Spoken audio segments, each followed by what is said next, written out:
Hey, welcome to my presentation on Master the Master, Total Control in Google Slides. My name is Mike Brilla, for those of you who I don't know, which is probably a good number of you. But I would be remiss if I didn't reach out and right away and thank Miss Stephanie Howe for recruiting me. And never in a million years did I think I would be on here streaming live on YouTube when it's not related specifically to my school. So I appreciate you for the push and the nudge, sometimes not so gentle nudges, Stephanie, but thanks. So here we are. We're going to talk about total control in Google Slides, and I have a couple different resources there for you. If you have any questions at all throughout, you can certainly type them in the chat if you're watching live. If you are watching this later, the recorded episode, you can reach out to me at email. You see there, brillapodcast@gmail.com. Twitter is the greatest place to reach me at Mr._Brilla.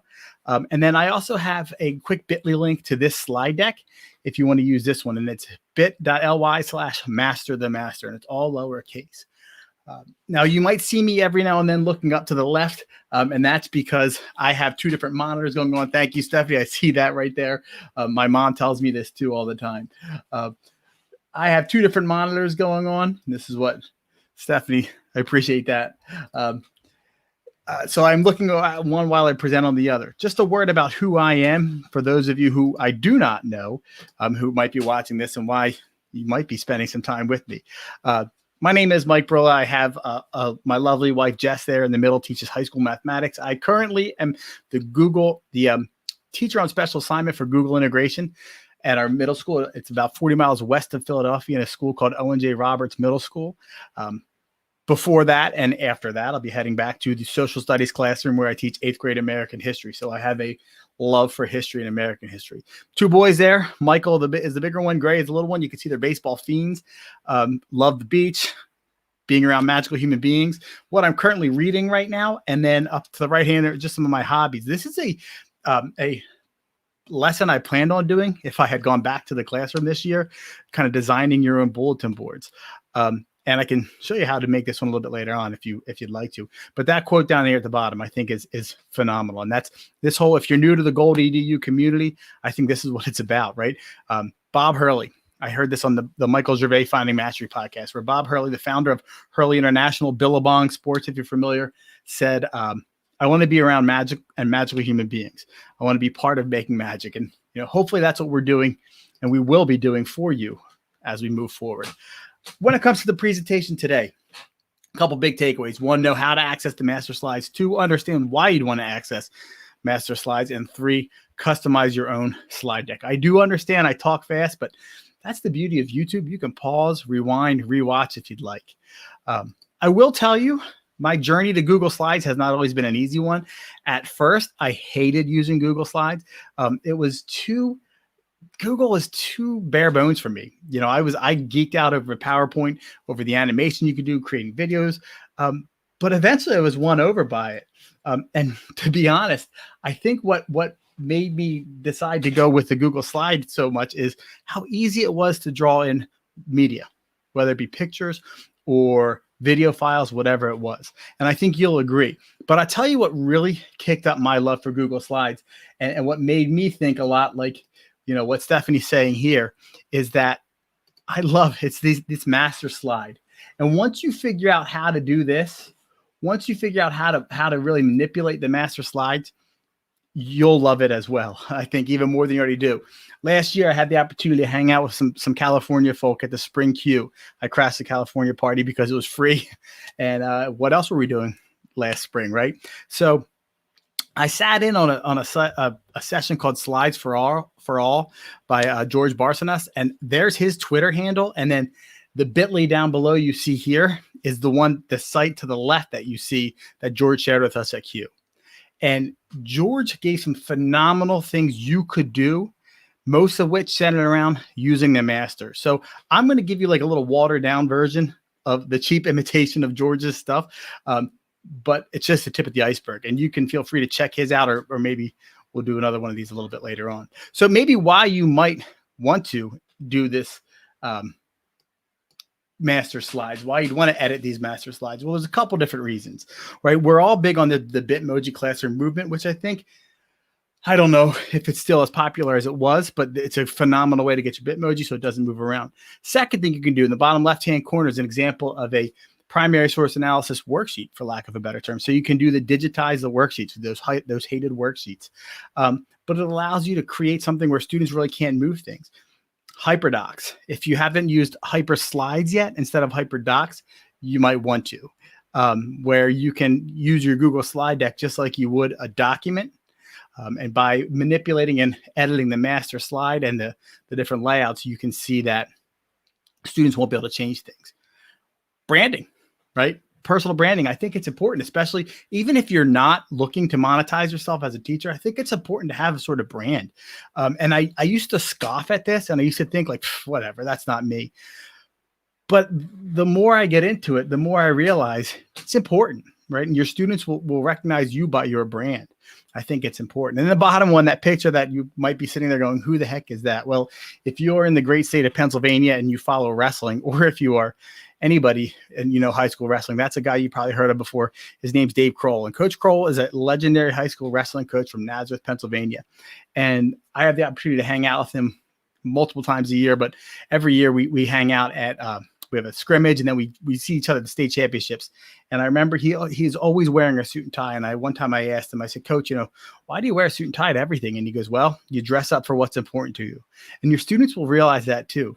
You dress up for what's important to you, and you'll dress up your slides if it's important to you, right? It takes a little bit of effort to make your slides creative, but I guarantee you your students will recognize it and they'll see like, wow, it's kind of neat.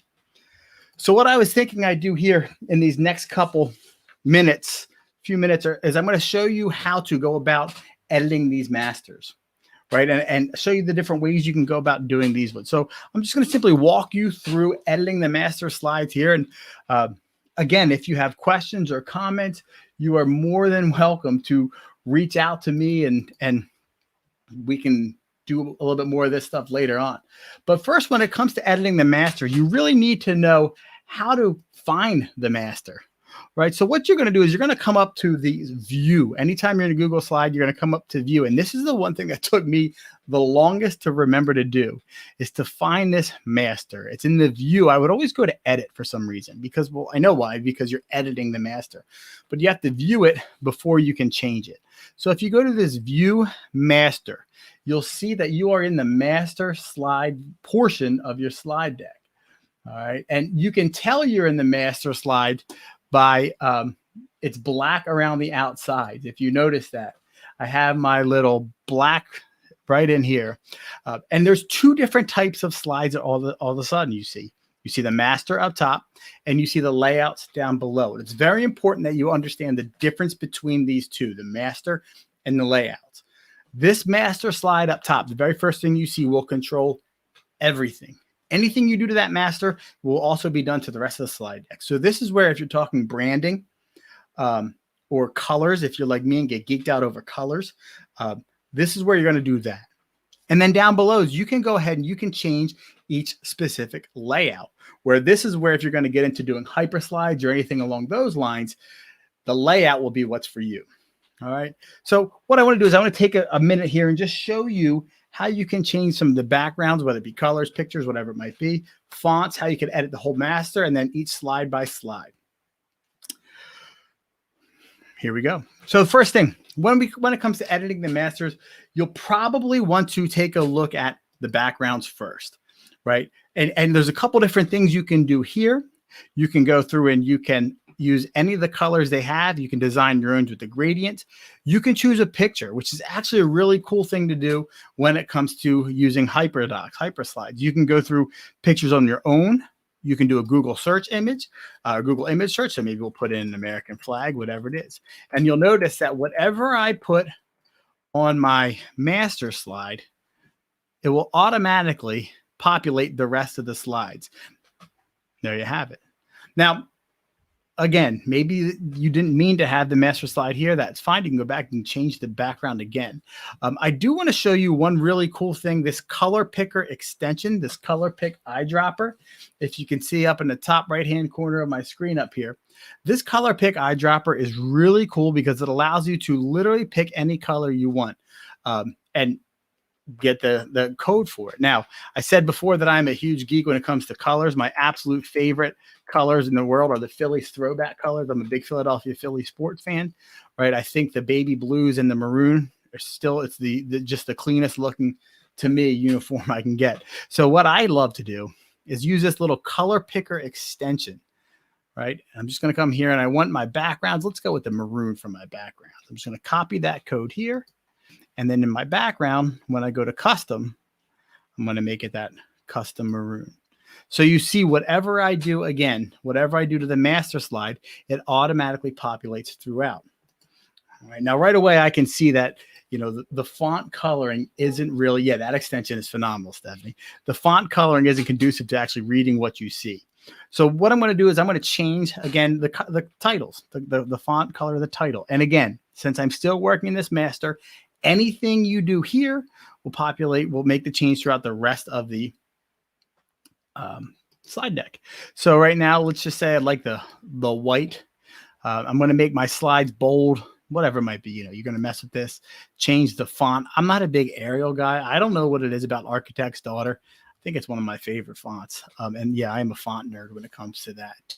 And again, I'm going to make this a little bigger. Each level you can see I'm making a little bit bigger.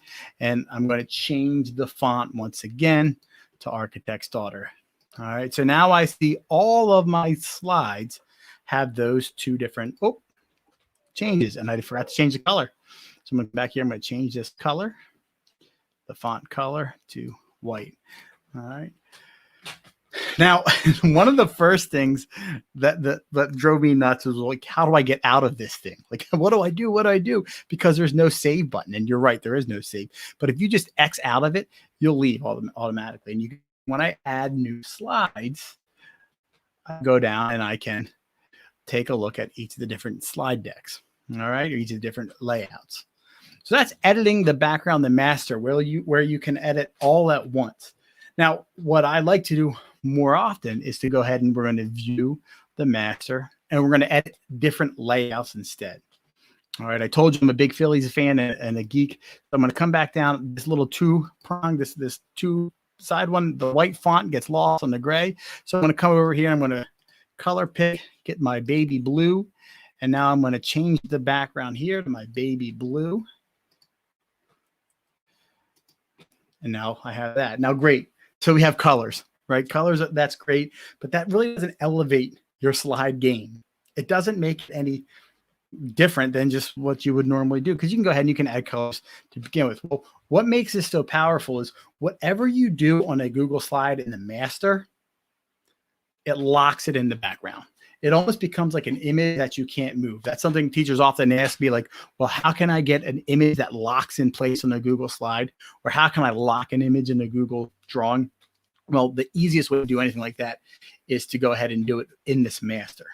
All right, so I want to take a look and show you how we can kind of make something more like a worksheet, where you want to have specific things in your Google slide deck. So one of my favorite things I can do from time to time throughout the year is to do a like a this or that, or a would you rather type game, but on a Google slide deck. We've all done it in our classrooms where you can physically move, but unfortunately, physically moving around isn't really something we can do right now. So instead, what we could do is we can have the students create their own type of thing. And this is done on Pear Deck as well, but you can do a whole bunch of different things here. So again, I'm going to just show you how you can add things to a layout so that you can go ahead and work with it. So anything I put in here, again, goes automatically to the background. So let's say I want to start with just a simple rectangular line, because I'm going to have some sort of continuum, right? And notice it's just the same as everything else, right? So if I'm going to X out of this, I just want to, again, show you. When I come down here, there on my blank slide, because that's the one I'm editing, there's my little line. So we're going to come back again to here. They're going to view the master, right? So anything I do to each of these different layouts will get added, will get changed in the Google slide deck, right? So I have in here my little line, the little continuum, but what we really need to do then is make this, I said it's like a this or that, right? So we have on here maybe just yes. I'm going to duplicate this, I'm going to bring it over here. I'm going to make it no. And again, this is something where you can make it a little prettier as you go. But I'm just showing again what you would do in the background. So say, for instance, I have a yes or no, and I want to ask students the questions, whatever it might be. But then more importantly, because what I tell my students all the time isn't, I don't care what you think, I care why you think it. So what you want to do is you're going to want to add a text box. Right away, you think text box. I want students to type, right? So you add this text box into the bottom. And when you add a text box, you think you're doing this great thing, like awesome.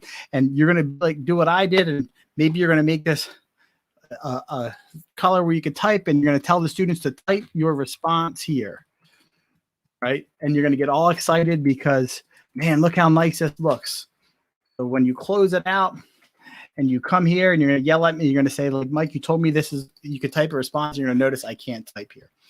That's because when you're viewing the master, when you're editing the master, text box are different than what you might think. The text box is for you to write. When you want your students to write in a text box, when you want your students to write, you've got to put what's called a placeholder. All right, and the placeholder is where the real magic happens in the when you're editing the master. So if I come up into here, I'm going to notice if I go all the way down to the bottom of the insert menu, I have insert placeholder. And this is where you can put a title placeholder, subtitle, or body text. Now, since I'm going to ask my students for an explanation, I'm going to put a body text placeholder. I'm going to just draw it right into here. All right. And this is the other thing that people will tell you. They'll freak out when you see this, like, oh my gosh, look at all this stuff that's going on my screen. Why is my screen going nuts? They're just showing you, again, your first level, second level, what your font will look like. So I'm going to go ahead. I'm going to change my font colors since they're typing in a white box. All right, so now I have my font, my placeholder here, and you can use your text box up here, or you can use your questions up here to answer, to type for your students. So put in here, do you think you'll, I have here, do you think you'll dress your slides up in the future? Now, remember, anything you put on your Google slide in the master, whether it be in the master up here or the layout, that's static. It's stuck. Kids can't move that. All right. So what's really cool about these types of activities, when I close this out, so now I have, here's where the students can type their text. If you give them a little placeholder or a little whatever you want them to design, and then they can drag themselves wherever they would be on the continuum, explain to you how they might, or how they will, or how they won't dress their slides up in the future. All right, so editing these masters, you're going to do master. If you want to edit the master, that shows up on everything. If you're going to edit specific layouts, it would just show up just on the layout. Now, a couple words of warning I will tell you. One thing that a guy got really excited about is if you put a link in the background here. So let's say you want to put a picture. Let's go insert image, Google search. We're going to put home, right? Because so many of us like to have a home button on our slides where the students can automatically click on this little button. It'll go back, right? So it sounds great. If I put a home button on my slide, I would think like, oh, I can click on that image. You will not be able to click if it's in the background. So whatever you edit in the master, you can't link. All right. So you're still going to have to put like a spot over top of it, or you're still going to have to put things in later. Put these home slides in later. All right. I hope these last 20 minutes have been engaging and interesting, and I hope you'll try mastering the master, and you'll try editing the masters of the different layouts. Again, if you'd like to find me, if you'd like to reach out to me and you have any questions or any ideas, or you'd like to just learn a little bit more or specifics, you can do that. My email is brillapodcast@gmail.com, and Twitter, is @Mr_Brilla. And also, please follow Gold EDU on Twitter. And once again, I can't thank enough for Stephanie enough, and Megan Fern as well, who's pretty active in the chat. And If you're around later, Taco Tuesday later with the two ladies will be entertaining and educational, in the very least, I should say. So I appreciate you spending the time with me. Good luck mastering your master. And if you do show anything, if you try anything new, please feel free to reach out. Show me. I'd love to see what you do. Take care.